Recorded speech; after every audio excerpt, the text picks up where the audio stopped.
At 3:12 p.m. on the 27th of April 2011, a tornado touched down in a rural field just west of the city of Cullman, Alabama. It was a Wednesday afternoon, and the National Weather Service in Huntsville had already issued a tornado warning for the area 13 minutes earlier. At 2:59 p.m., the storm that spawned this tornado had been rotating violently for nearly an hour, tracked by radar and reported by trained spotters on the ground. The warning was not ignored. Sirens blared across Cullman County. Radios and televisions carried urgent broadcasts urging people to take cover. The warning gave residents a head start, but time was not on their side. At 3:15 p.m., the tornado crossed Interstate 65 just north of the Cullman city limits. It was a rain-wrapped tornado, difficult to see even for experienced spotters, and it was growing rapidly. The National Weather Service radar showed a pronounced debris ball, a signature that indicated the tornado had already begun to tear apart buildings and vehicles. The wind speeds intensified. What began as an EF2 or EF3 tornado was quickly becoming something far more destructive.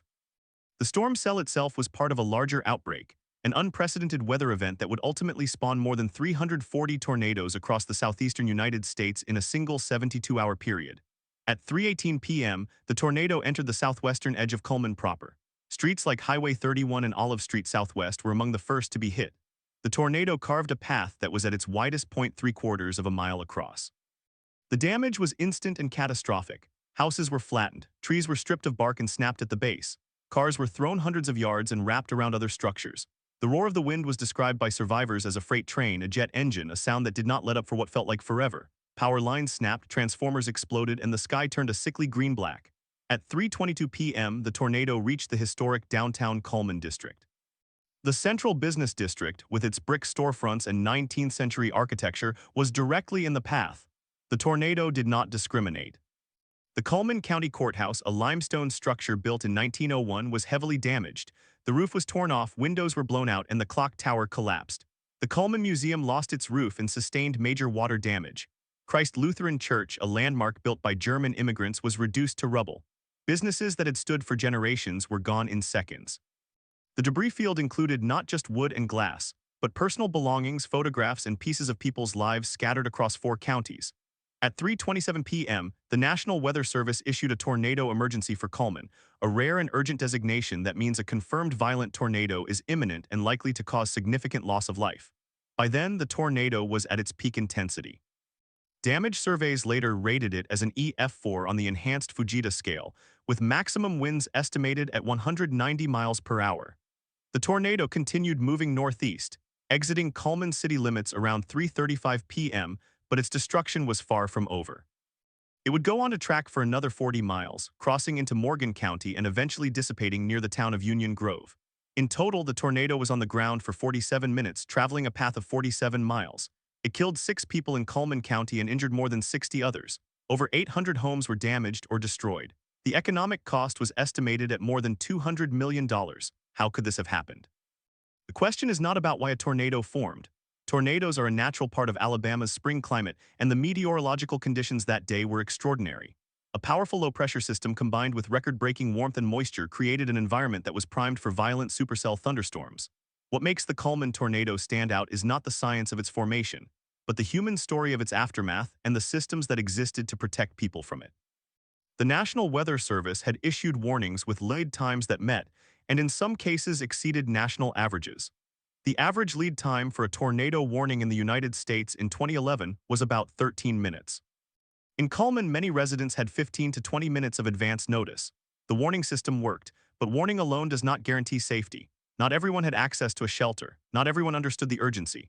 Some people were in structures that could not withstand an EF4 tornado, no matter how much notice they received. The 6 people who died in Cullman County were killed when their homes or vehicles were directly impacted by the tornado's core. Investigators from the National Weather Service, the National Oceanic and Atmospheric Administration, and the Federal Emergency Management Agency conducted extensive damage surveys in the days following the tornado. They documented the path, the wind speeds, and the structural failures. They interviewed survivors, reviewed radar data, and analyzed the performance of warning systems. What they found was not a single point of failure, but a series of challenges that are not easily solved. Mobile homes, which are particularly vulnerable to tornadoes, accounted for 2 of the fatalities. Vehicles, which are also notoriously unsafe during tornadoes, accounted for another death.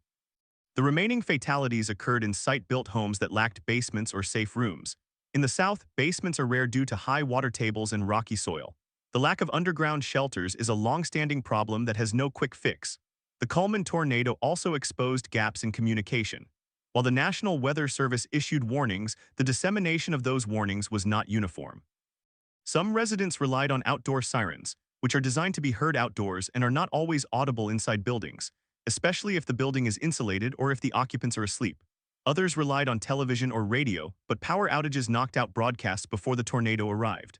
Cellular networks became congested as thousands of people tried to call loved ones simultaneously, making it difficult for emergency responders to coordinate. The local emergency management agency lost contact with some of its own spotters in the field. The tornado itself was part of a much larger outbreak. Over the course of April 25th through April 28th, 2011, a total of 362 tornadoes touched down across the southeastern United States, killing 324 people and causing more than $11 billion in damage. It was the deadliest tornado outbreak in the United States since 1936. The Cullman tornado was just one of several violent tornadoes that day, but it became a symbol of the outbreak's destructiveness because of the way it tore through a historic town center. The images of the damaged courthouse and crushed churches were broadcast across the country. In the months after the tornado, teams from the National Institute of Standards and Technology and the American Society of Civil Engineers conducted detailed structural engineering studies. They examined how buildings performed, why some stood and others collapsed. The findings were grim but instructive. Many older buildings were not constructed to modern wind load standards. Roof-to-wall connections were weak. Anchorage systems were missing. The recommendations that followed called for stricter building codes in tornado-prone areas, but implementing those codes was left to local governments, many of which lacked the political will or financial resources to enforce them. The human consequences of the Cullman tornado go beyond numbers. In the weeks after the storm, survivors described a sense of disorientation. The landmarks that defined their city were gone. Streets no longer looked the same. The town center, which had been a gathering place for generations, was reduced to a grid of rubble and dust. Recovery efforts were hampered by debris-clogged roads and a lack of basic services. Power was out for weeks in some neighborhoods. Water was contaminated. The Federal Emergency Management Agency set up disaster recovery centers, but many residents struggled to navigate the paperwork and bureaucracy required to receive assistance. Mental health resources were scarce. The trauma of surviving a violent tornado, of hearing the roar and feeling the pressure drop, left lasting psychological scars. What investigators and emergency managers learned from Cullman was not new, but it was reinforced. The value of personal preparedness cannot be overstated. Having a plan, a shelter, a weather radio, and multiple ways to receive warnings can mean the difference between life and death. The Cullman tornado also highlighted the importance of community resilience. In the months after the tornado, volunteers poured in from across the state and the country. Church groups, nonprofit organizations, and ordinary citizens helped with cleanup, rebuilding, and emotional support. The town of Cullman began to rebuild brick by brick with a determination that became a point of pride. But the questions remain. Why did 6 people die despite timely warnings? How can communities better protect their most vulnerable residents? What responsibility does government have to enforce building standards and provide safe shelters? The answers are not simple, and they are not unique to Cullman. Across the United States, tornadoes kill an average of 60 people per year, many of them in the southeast, many of them in mobile homes or vehicles. The systems in place have saved thousands of lives, but they have not eliminated the risk. The Cullman tornado is a case study in both the success and the limitations of those systems. The tornado that struck Cullman on April 27, 2011 is remembered not only for its ferocity but for the way it changed the town forever. The damage was not just physical, it was emotional and economic and cultural. The historic courthouse was eventually restored. The churches were rebuilt, the businesses reopened, but the town that emerged was different. It was more aware of its vulnerability, more intentional about its preparedness, and more connected as a community. The Cullman tornado did not have to happen, but it did. And in its aftermath, it forced a reckoning with the question of what it means to live in a place where the sky can turn violent without warning. The story of the Cullman tornado is not over. It continues to be studied by meteorologists, emergency managers, and structural engineers. It continues to shape policies and building codes. It continues to influence how people think about tornado risk. And it continues to remind anyone who hears it that nature, for all its beauty, can also be unforgiving. The 6 people who died in Cullman County on that Wednesday afternoon are not forgotten. Their names are etched into the town's collective memory, a permanent reminder that preparation and response are never enough, that some losses cannot be prevented, but that every effort to reduce them is worth making. In the days following April 27, 2011, the National Weather Service office in Huntsville, Alabama, received an unprecedented volume of damage reports. At 8 a.m. on April 28th, survey teams began deploying to Cullman County. They carried GPS units, cameras, and damage assessment checklists. Their goal was to map the tornado's path from start to finish, a path that stretched over 47 miles from Lawrence County through Cullman and into Marshall County. The tornado had been on the ground for approximately 42 minutes. Its width at the point of greatest intensity was nearly 3/4 of a mile. The survey teams measured EF4 damage near the Cullman city center, with wind speeds estimated at 180 miles per hour. But they also documented EF3 damage in outlying areas where trees were debarked and vehicles tossed hundreds of yards. The damage survey was meticulous. Every structure was rated based on the degree of destruction. The engineers looked at roof failures, wall collapses, and debris impacts. They noted that many homes in the older parts of town had no anchor bolts connecting the walls to the foundation. That was a common deficiency in pre-1980 construction. The tornado exploited that weakness. It lifted roofs off homes, then the walls collapsed outward. In newer subdivisions built after the turn of the century, the performance was marginally better. Some homes had hurricane ties and reinforced gable ends. Those homes lost shingles and siding, but they did not collapse. The difference was stark. The survey teams also noted that few homes in Cullman had safe rooms or basements. The town sits on limestone bedrock with a high water table. Digging a basement is expensive and often impractical. Most homes rely on interior bathrooms or closets for shelter. During an EF4 tornado, that is not enough. The interior walls can be peeled away and the occupants are exposed. The 6 fatalities were found in structures that provided minimal protection. 3 of the victims were in mobile homes. Mobile homes are especially vulnerable because they are lightweight and lack wind-resistant anchorage. Even when tied down, they can be rolled or disintegrated by sustained winds above 100 miles per hour. The National Weather Service had issued explicit warnings that mobile homes offered little to no protection in violent tornadoes. Yet thousands of people in the Southeast live in mobile homes, often because of economic constraints.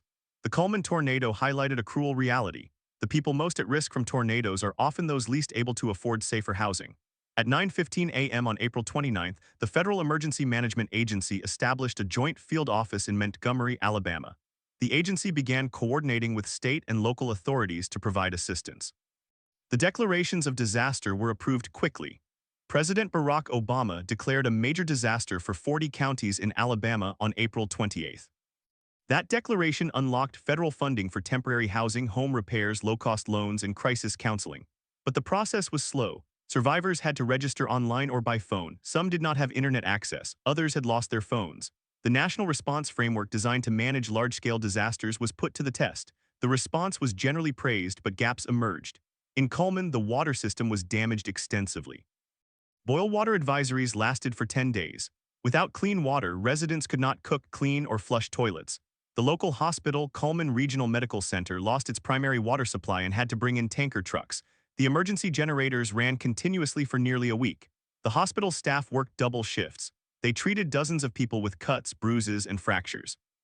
They also treated cases of dehydration and heat exhaustion among volunteers clearing debris in the hot April sun. The mental health toll became apparent within days. The Red Cross opened a shelter at the Cullman County Civic Center. That shelter provided cots, meals, and basic medical care. But the psychological needs were harder to address. Survivors reported nightmares, anxiety, and a hypervigilance whenever the sky darkened. The sound of rain on a roof triggered panic attacks. Children refused to sleep alone. The long-term trauma was real, but resources for mental health support were limited. The state of Alabama had a shortage of mental health professionals even before the disaster. After the tornado, the demand far exceeded the supply. The Cullman tornado also forced a reassessment of tornado warning communication. At 2:30 p.m. on April 27th, the first tornado warning for Cullman County was issued by the National Weather Service. That warning was based on radar-indicated rotation, but radar only shows what is happening at several thousand feet above the ground. It cannot directly observe a tornado touching down. That requires human confirmation. The local storm spotting network, made up of trained volunteers, reported a large tornado near the town of Crane Hill at 2:38 p.m. That confirmation triggered a tornado emergency, the highest level of warning, at 2:40 p.m. The tornado emergency was broadcast on NOAA weather radio, television stations, and through the emergency alert system. Many people heard it, but some did not. The outdoor sirens in Cullman were activated by the County Emergency Management Agency. Those sirens are designed to warn people who are outdoors. They are not intended to be heard inside a home with air conditioning or a television running.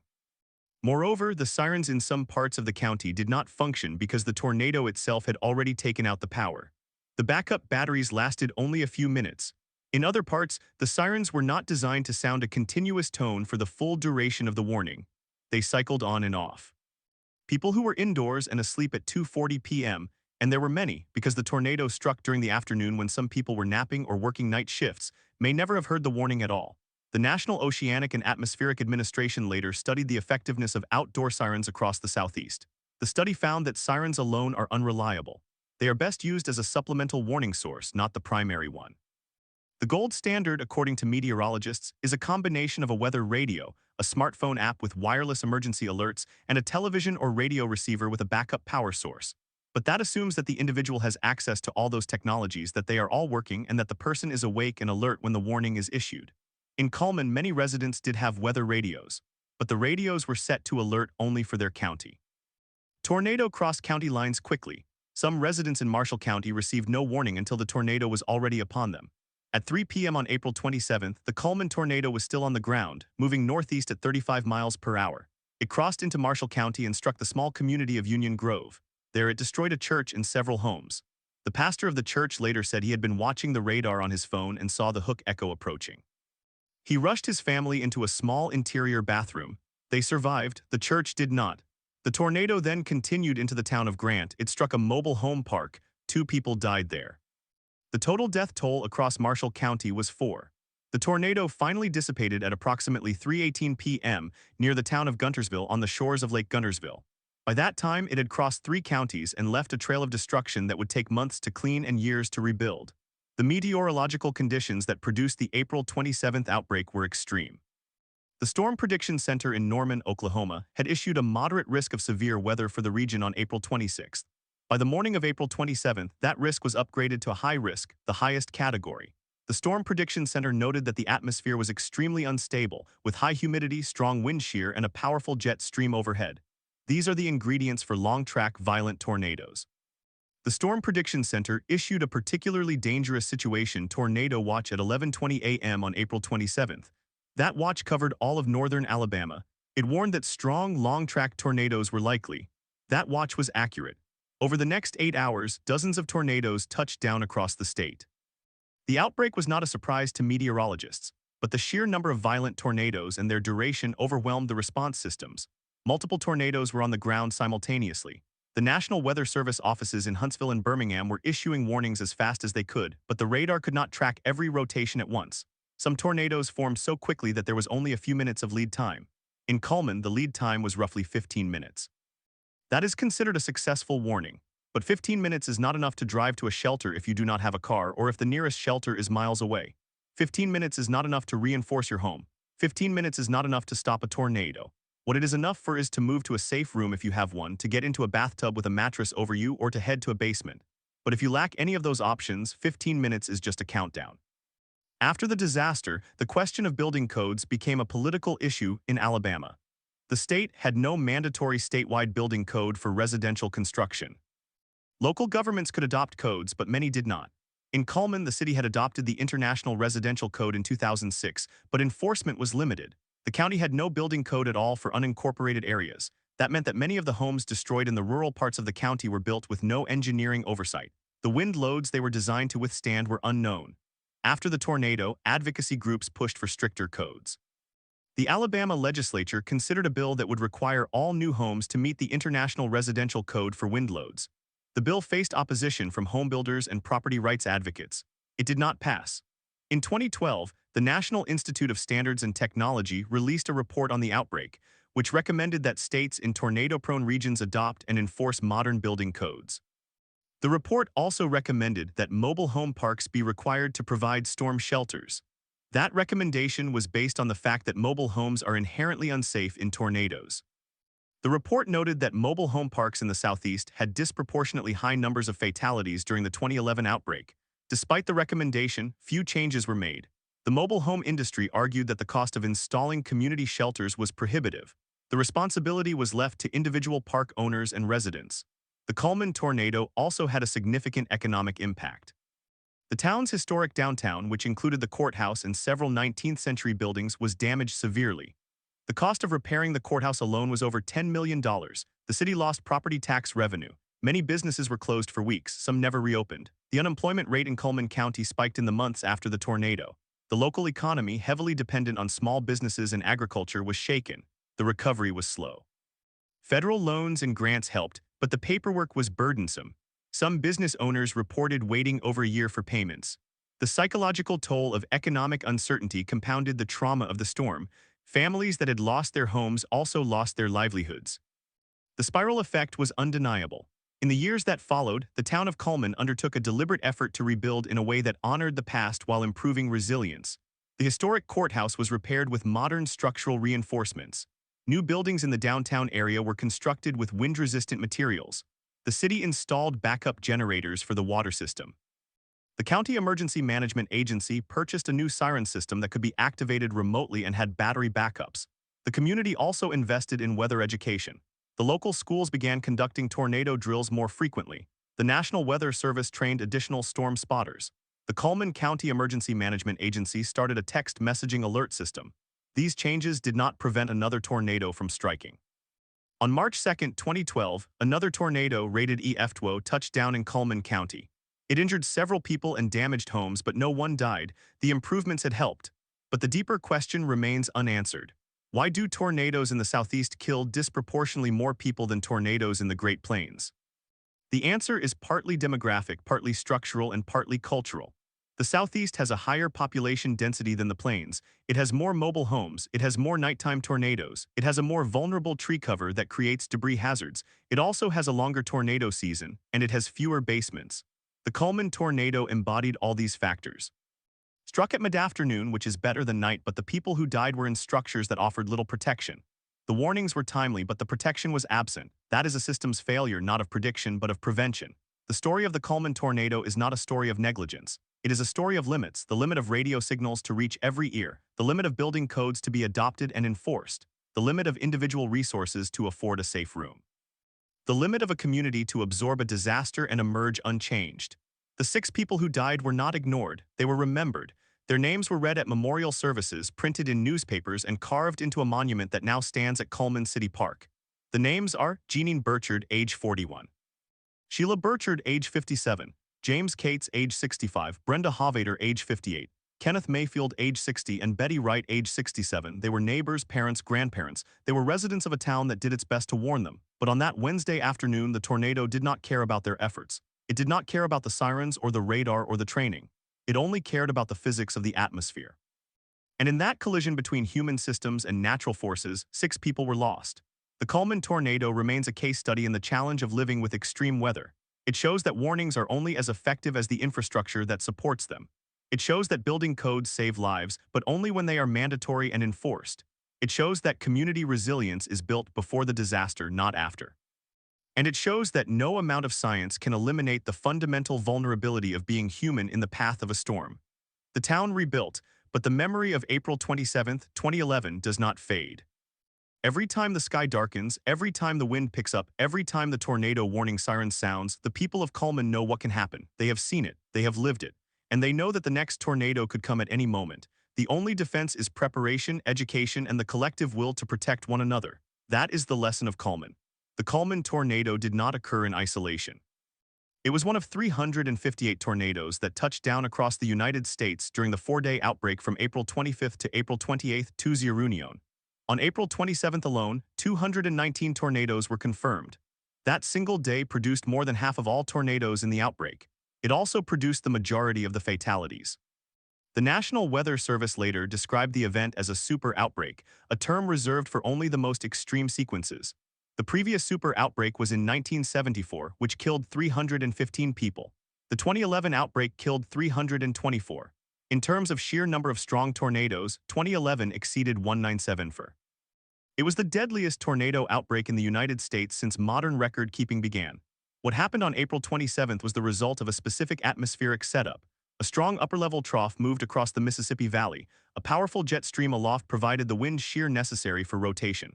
Warm, moist air from the Gulf of Mexico surged northward. A dry line pushed eastward from the plains. These ingredients collided over the Deep South. The result was a day of extreme instability. The Storm Prediction Center had issued a high risk for severe weather across a large area including Alabama, Mississippi, Georgia, and Tennessee. The high risk was upgraded to a moderate risk in the morning, but the wording was stark. The outlook warned of the potential for violent, long-track tornadoes. The forecasters knew what was coming, but knowing is not the same as stopping. In Cullman, the tornado that struck at 3:57 p.m. was rated EF4, but the rating was based on damage. The wind speeds were estimated at 170 miles per hour. That is strong enough to lift a car and throw it through a wall. It is strong enough to peel asphalt from roads. It is strong enough to flatten a well-built house. The tornado's path was 600 yards wide. It traveled over 13 miles. It stayed on the ground for about 17 minutes. That means it moved at an average speed of about 45 miles per hour. That is faster than most vehicles can safely drive on winding rural roads. Anyone who tried to outrun it would have needed a head start and a clear route. The lead time of 15 minutes was generated by the National Weather Service office in Huntsville. That office had been issuing warnings continuously since the morning. The meteorologist on duty that day later described the experience as a constant stream of rotations. Radar signatures appeared, were analyzed, and warnings were issued. Then the next storm cell developed. There was no break. The radar operator had to prioritize which storms posed the greatest threat. The Cullman storm was identified early because it exhibited a clear hook echo, a classic sign of rotation. But the storm also produced a debris signature, which is when the radar detects fragments of buildings and vegetation being lofted into the air. That confirmed a tornado was on the ground. The warning went out at 3:42 p.m. The tornado touched down at 3:57 p.m. That 15 minutes was achieved because the storm was already well organized by the time it reached Cullman. In other cases that day, the lead time was shorter. One of the deadliest tornadoes of April 27th was the EF5 that struck the city of Tuscaloosa, about 80 miles south of Cullman. That tornado touched down at 5:12 p.m. and carved a path of 80 miles. It killed 64 people. The lead time in Tuscaloosa was about 20 minutes, but the tornado was moving at 50 miles per hour. Some people did not hear the sirens. Some did not understand the danger. Some were in mobile homes. The Tuscaloosa tornado became a symbol of the outbreak. Its path went through the University of Alabama campus. The images of destruction were broadcast nationally. But the deaths in Cullman, though smaller in number, were just as meaningful to the families and the community. The town's loss was 6 people. In a community of about 15,000, that is a significant number. Every school, every church, every workplace felt the grief. The aftermath of the outbreak led to multiple investigations. The National Weather Service reviewed its performance. The National Oceanic and Atmospheric Administration produced a service assessment. The National Institute of Standards and Technology conducted a study of building performance. The Federal Emergency Management Agency documented the response. Each report contained recommendations. Some recommendations were implemented quickly, others were debated for years. One of the most significant changes was the improvement of the wireless emergency alert system. In 2011, the system was still in its early stages. Many people had cell phones, but the alerts were not always delivered promptly. The technology was not yet capable of targeting a specific area with precision. By 2012, the system was upgraded. Today, a tornado warning can trigger a loud alarm on every cell phone in the warned area. That is a direct result of lessons learned from April 27th. Another change was the expansion of the Storm Spotter Network. The National Weather Service trained more Skywarn spotters in Alabama. The number of trained spotters increased by 40% in the 2 years after the outbreak. These spotters provide ground truth that radar cannot. They report hail, wind, and tornadoes. They can confirm a tornado is on the ground before the radar debris signature appears. That gives forecasters confidence to issue warnings sooner. In Cullman, several spotters were active on April 27th. They reported the tornado as it crossed the county line. Their reports were used to extend the warning for areas east of the city. The question of shelter access remained unresolved. After the outbreak, the state of Alabama launched a program to provide safe rooms for low-income households. The program was funded by federal grants and administered by the Alabama Department of Economic and Community Affairs. The grants covered up to 75% of the cost of installing a safe room. The remaining 25% was the responsibility of the homeowner. For many families, that cost was still too high. A typical safe room cost between $3,000 and $7,000. For a family living on the edge of poverty, that amount was impossible. The program was underutilized. Critics argued that the grants should have covered the full cost. Supporters said that even partial funding helped some families. But the data showed that the majority of tornado deaths in Alabama continue to occur in mobile homes and in homes without basements or safe rooms. The problem was not solved. In Cullman, the community took a different approach. The County Emergency Management Agency partnered with local churches and civic organizations to identify vulnerable residents. They created a registry of people who lived in mobile homes or who had disabilities that would make evacuation difficult. When a tornado warning was issued, emergency responders would call those individuals and advise them to seek shelter. The registry was voluntary. It required consent to share personal information. Some residents declined. Others were grateful for the attention. The program was praised by the National Weather Service as a model for community-based preparedness. But it required constant updating. People moved, changed phone numbers, or passed away. The registry was only as good as the effort to maintain it. The psychological impact of the tornado on Cullman was not fully measured, but it was visible. The town experienced an increase in post-traumatic stress disorder cases. The local mental health clinic reported a 50% increase in appointments in the year after the storm. Children had nightmares. Adults became anxious during storms. The sound of sirens triggered involuntary reactions. Some people could not stay in their homes after dark. The phenomenon is common after major disasters, but the resources to address it are often scarce. The clinic relied on volunteer counselors and federal crisis counseling grants. The grants lasted for 18 months. After that, the community was expected to continue with existing resources. The demand did not disappear. The Cullman tornado also changed the way the city managed its infrastructure. The water treatment plant had been damaged. The backup generator failed. The city spent over $2 million to build a new generator building with a concrete enclosure. The new generators were tested monthly. The power grid was hardened. The city also installed a new backup communication system for first responders. The system could operate independently of the commercial cell network. It was based on radio repeaters mounted on reinforced towers. The idea was that even if everything else failed, the police, fire, and EMS could still talk to each other. That was a lesson learned from the confusion on April 27th. In the immediate aftermath, communication had been difficult. Cell towers were down, landlines were cut. First responders had to use runners to deliver messages. The new system was designed to prevent that. The National Weather Service also made changes. The Hurricane Katrina and April 27th tornado outbreaks forced a reassessment of the way warnings were communicated. The old format was a text-based statement with technical language. The new format, implemented in 2012, used plain language.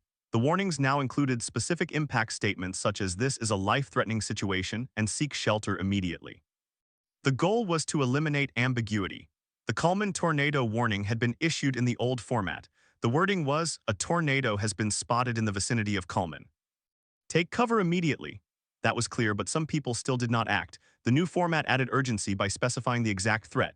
In the years that followed, researchers studied why some people ignored tornado warnings. The reasons were complex. Some people did not believe the warning applied to them. Others wanted to see the tornado before taking shelter. Some were concerned about their property. Others could not hear the sirens because of ambient noise or hearing impairment. The study of warning response became a field of its own. It showed that the best warning is one that reaches a person through multiple channels. The wireless emergency alert system, coupled with sirens, radio, television, and social media, increased the likelihood that a person would receive the information. But even then, there was no guarantee of compliance. The Cullman tornado also raised awareness about the vulnerability of historic structures. The Cullman County courthouse was built in 1908. It was made of brick and stone. It had a dome and a clock tower. The tornado tore off the roof and collapsed the upper floor. The dome was destroyed. Building was declared a total loss for insurance purposes, but the community decided to rebuild it exactly as it was with modern reinforcement. The project took 3 years. The cost was over $10 million. The federal government contributed $4 million through the National Park Service's Historic Preservation Fund. The state contributed $2 million. The county raised the rest through bonds and donations. The courthouse was reopened in 2004. The dome was rebuilt with steel framing. The brick walls were reinforced with concrete. The clock was restored. The building now stands as a symbol of resilience. But the question remains, should historic buildings be rebuilt exactly as they were, or should they be redesigned to reduce future damage? The debate continues. The broader cultural impact of the 2011 outbreak was significant. It changed the way Americans think about tornadoes. Before 2011, most people associated tornadoes with the Great Plains. The term Tornado Alley evoked images of Kansas and Oklahoma. The 2011 outbreak shifted attention to the Southeast. The region now has a separate designation, Dixie Alley. Dixie Alley is characterized by higher population density, more trees, more hills, and more nighttime tornadoes. It is also characterized by a greater proportion of mobile homes. The fatality rate per tornado in Dixie Alley is higher than in Tornado Alley. The reasons are structural and demographic. The 2011 outbreak forced meteorologists to confront these differences. The Storm Prediction Center began issuing probabilistic tornado outlooks that accounted for population exposure.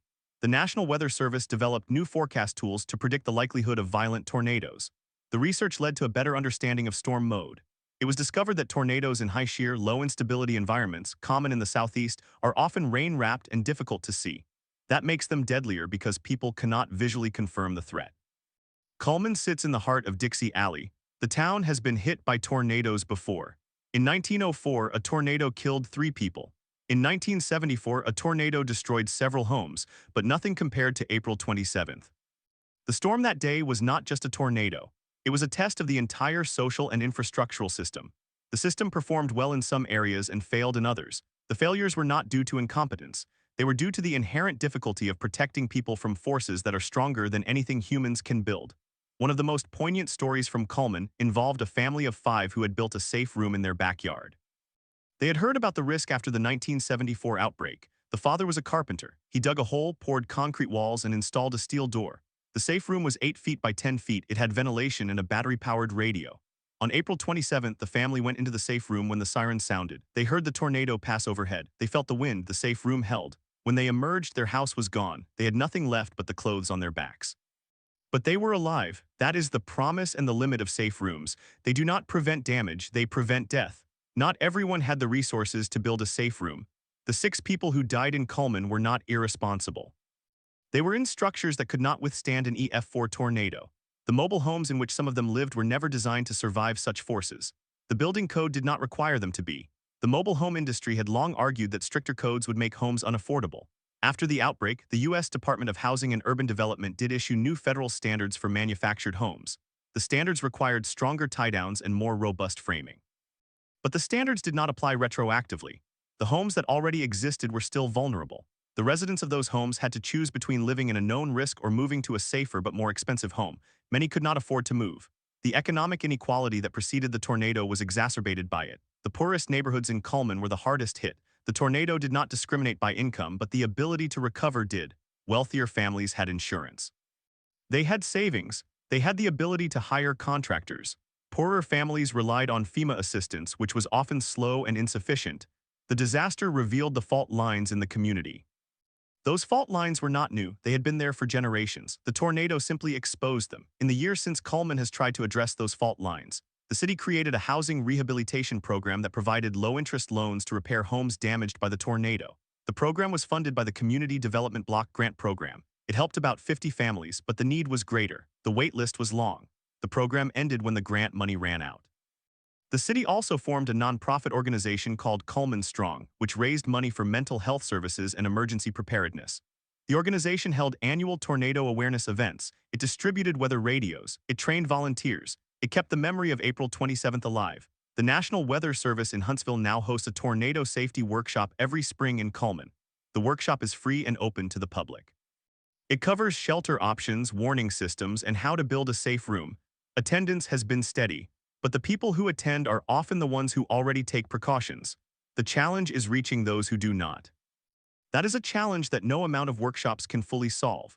The Cullman tornado is not a unique event. Similar tragedies have happened in other towns, but the way the community responded offers lessons. The town did not surrender to fear. It rebuilt with intention. It honored the dead while preparing for the next storm. It accepted that tornadoes are part of life in Alabama. What it refused to accept was that death must be unavoidable. The 6 lives lost are a reminder of what is at stake. The changes that followed are a testament to the belief that at least some of those deaths could have been prevented. The central question that remains is whether the United States as a nation is willing to invest in the infrastructure necessary to protect people from tornadoes. Building codes cost money, safe rooms cost money, emergency alert systems cost money. The 2011 outbreak caused an estimated $12 billion in damage. The cost of prevention is a fraction of that. But the burden falls on individuals, local governments, and states. Federal assistance is available, but it is often reactive rather than proactive. The Cullman example shows that proactive measures work. The safe room that saved that family of 5 cost about $6,000. The family who built it did so out of their own pocket. Not everyone can afford that.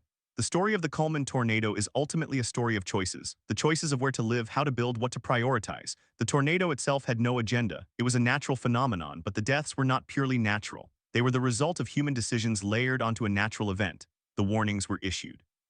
The sirens sounded, the radar functioned. The meteorologists did their jobs, but the structures did not protect, the systems did not reach everyone, and 6 people died. That is the uncomfortable truth that the town of Cullman lives with. They are proud of their resilience, but they carry the weight of the loss. Each year on April 27th, the church bells ring 6 times, a ceremony is held at the park, the names are read, the community gathers, and they remember. Not just the destruction, but the people. The tornado is no longer seen as an abstract event, it is felt, it is part of the town's identity. The lesson of Cullman is not just about weather. It is about what it means to live in a place where nature can undo everything in 17 minutes. The town has accepted that reality, it has adapted, but it has not forgotten. At 4:08 p.m. on April 27, 2011, Cullman Regional Medical Center lost power. The backup generators kicked in, but the facility was not designed to handle a full-scale disaster while running on emergency power. The hospital had prepared for mass casualties. They had run drills. They had stockpiled supplies, but no drill could simulate the volume that arrived in the next hour. The first patients came in within minutes of the tornado passing. They arrived in pickup trucks in the arms of neighbors on makeshift stretchers made from doors. The emergency room filled, the hallways filled. The staff worked by flashlight in some areas. The phone lines were down. The radio was the only link to the outside world. At 4:22 p.m., a convoy of ambulances from surrounding counties began arriving. They had been dispatched by the Alabama Emergency Management Agency. The convoy had to navigate roads blocked by debris, down power lines, and overturned vehicles. One ambulance got stuck on a bridge that had been partially collapsed. Paramedics carried the patient across the gap on foot. The convoy reached the hospital at 4:41. By then, the hospital had already treated more than 60 patients. But the truly critical cases were still arriving. The operating rooms ran continuously. Surgeons performed amputations, chest tube insertions, and emergency burr hole procedures for head trauma. The blood bank ran low. A helicopter landed on the helipad, but the pilot reported that the hospital's helipad lights were out. The flight crew used flashlights to guide the landing. The helicopter brought 3 additional units of blood from Huntsville. At 5:15 p.m., the hospital declared an internal disaster. All non-essential surgeries were canceled. Staff who had been off duty were called in. Some could not get through the debris. Others walked miles to reach the hospital. The hospital's Incident Command Center, set up in a conference room, coordinated triage and transport. Patients who were stable enough were transferred to hospitals in Huntsville and Birmingham. The transfers were done by helicopter because the roads were impassable. Between 5:30 p.m. and 7 p.m., 7 helicopters landed at Cullman Regional. The rotor wash blew debris across the parking lot. The patients were loaded onto stretchers and lifted into the aircraft. Each flight took 12 minutes to Huntsville. The helicopter crews worked without rest until after midnight. What happened at Cullman Regional that afternoon was a microcosm of the larger response. The system worked because individuals improvised. The hospital had a disaster plan, but the plan assumed that the phone lines would work and that roads would be passable. Neither assumption held. The staff adapted. They used runners to carry messages. They used paper charts when the electronic system went down. They relied on the hospital's own radio network, which had been installed after the 1974 outbreak. That radio network was the only communication link that stayed up throughout the response. It was a legacy of a previous disaster, a small investment that paid off when it mattered most. The hospital treated more than 120 patients that evening. 3 of them died in the emergency department from injuries too severe to survive. The rest were stabilized, transferred, or discharged. The hospital itself suffered structural damage. The roof was partially torn off in the east wing. Water damage ruined several examination rooms. The pharmacy had to be relocated because of a leak. But the hospital remained open. It never closed. That is a detail that the town remembers with pride. The search and rescue effort began before the hospital had stabilized. At 4:30 p.m., the Cullman Fire Department initiated a grid search of the damaged path. The path was nearly a mile wide in some places. The debris was piled 6 feet high in spots. Rescue workers used chainsaws to cut through fallen trees. They used thermal imaging cameras to look for survivors under collapsed structures. They listened. They heard nothing. The silence was the worst part. The tornado had stripped the landscape of sound. No birds, no cars, no voices. Only the wind and the scrape of metal on concrete. By 6 p.m., the search had covered about 30% of the damaged path. Teams from the Alabama Task Force 1 Urban Search and Rescue Unit arrived from Birmingham. They brought search dogs, fiber optic cameras, and listening devices. The dogs were trained to find live victims, but they were also trained to find the dead. The dogs worked until they were exhausted. By nightfall, the rescue teams had located 4 of the 6 victims. The first victim was a 72-year-old man found in the remains of his mobile home.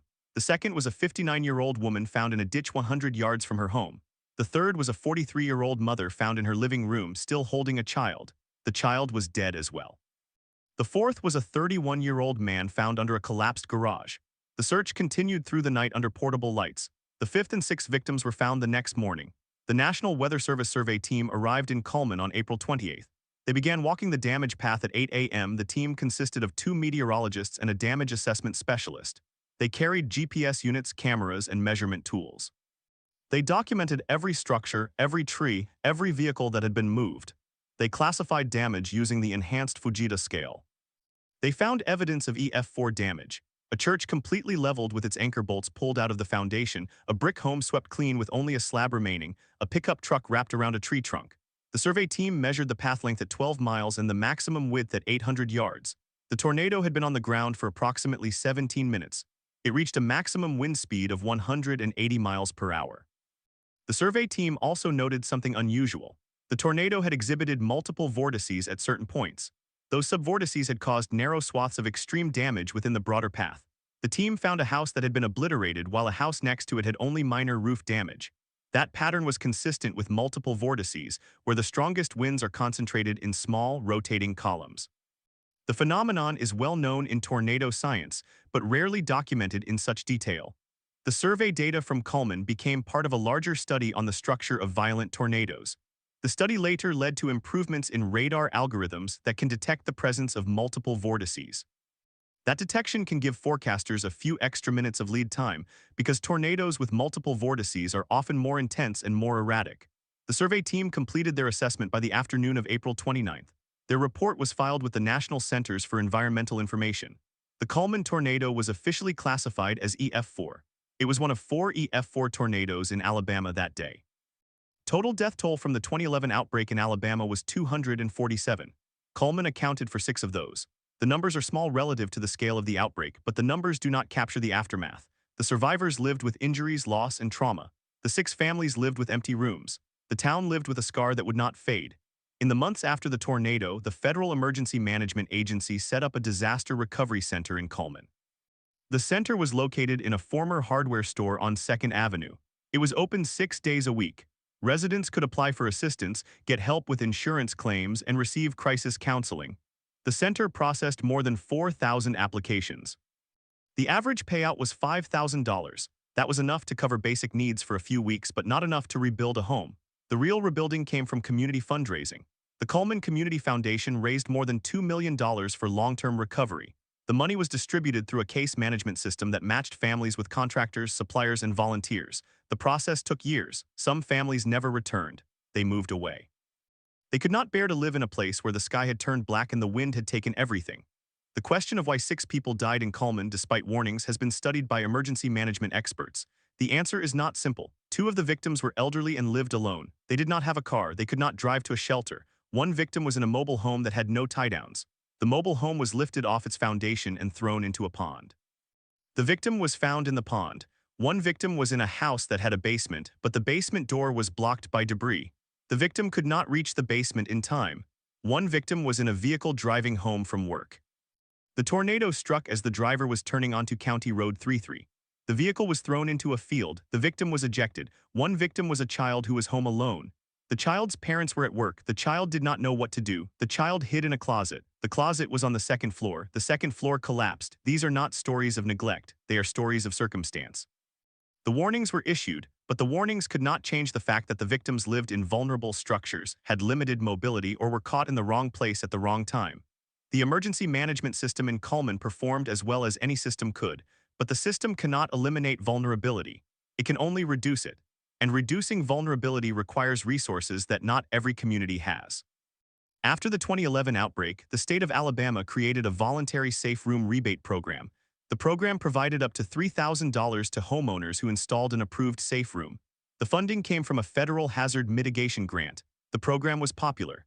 Within the first year, more than 800 rebates were issued. But the program had a cap. The waitlist grew to over 2,000 applicants. The program was renewed several times, but the demand always exceeded the funding. In Cullman, roughly 150 safe rooms were built using the rebate. That is a small number relative to the 700 homes that were destroyed. The cost of a safe room, even with a rebate, is still several $1,000s. For families living paycheck to paycheck, that is an impossible expense. The Cullman tornado also prompted changes in the way the National Weather Service communicates warnings. In 2012, the NWS introduced storm-based warnings that were geographically precise rather than county-based. The new warnings were designed to reduce the number of false alarms. The idea was that people would pay more attention to warnings that were targeted to their specific location. The change was controversial at first. Some emergency managers argued that county-based warnings were easier to understand. But the data showed that storm-based warnings reduced the average warning area by 70%.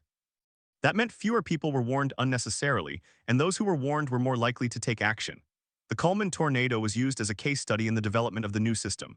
The NWS analyzed how the warning for Cullman was issued and how people responded. They found that the warning lead time was sufficient, but that many people did not act because they did not believe the tornado would hit them. That disbelief is a psychological phenomenon known as optimism bias. People assume that disasters happen to other people. Overcoming that bias is one of the hardest challenges in risk communication.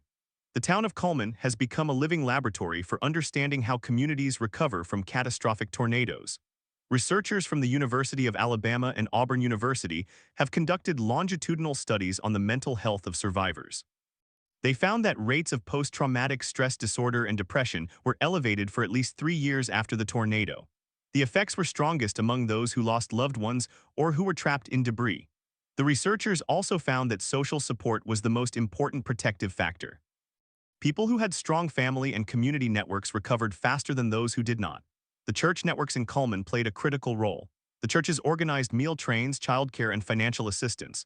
They provided a sense of continuity in a world that had been turned upside down. The physical rebuilding of Cullman took about 5 years. The last damaged home was not fully repaired until 2006. The town used the opportunity to improve its infrastructure. New storm sewers were installed, power lines were buried in some areas. The fire department purchased a new weather radar system. The city council passed an ordinance requiring all new commercial buildings to have a storm shelter. The ordinance did not apply to residential buildings. The cost was considered prohibitive, but the ordinance was a step. It signaled that the town was serious about resilience. Today, Cullman looks different than it did before April 27, 2011.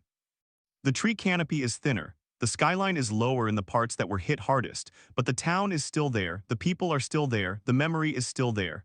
The 6 church bells ring every year. The names are read, the story is told. And the question remains, how many more storms will it take before the nation decides that prevention is worth the price? The Cullman tornado did not provide an answer. It only provided a lesson. The lesson is that the wind will come again. The question is whether we will be ready.